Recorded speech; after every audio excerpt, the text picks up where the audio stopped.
যারা এই এই সেক্টরে কাজ করছে তাদের সাথে মত বিনিময়ের মাধ্যমে লার্নিং প্রসেসটাকে এনরিচ করা, আমি মনে করি এটা একটা ভিন্নধর্মী উদ্যোগ। আমরা আসলে এই মুহূর্তে কেউ শিখতে চাই না, আমরা মনে করি যে আমরা যেটা পারি সেটাই সবচেয়ে ভালো এবং সেটা নিয়ে এগিয়ে যেতে চাই।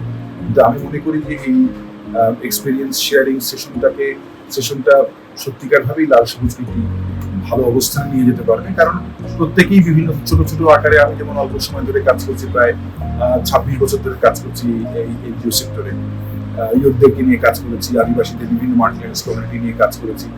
সো সেই অভিজ্ঞতার কিছুটা যদি ওদের কাজে লাগে এবং ওরা এই লাল সবুজ এই সংগঠনগুলো প্রথম থেকেই যদি তারা মনে করে যে আমরা শক্তিশালী অবস্থান নিয়ে ভিত্তি প্রস্তুত করে আমরা কাজটা এগিয়ে নিয়ে যাব, আমার কাছে মনে হয় যে ভিত্তি যতটা মজবুত হবে সংগঠনের লংজিভিটি তত বাড়বে।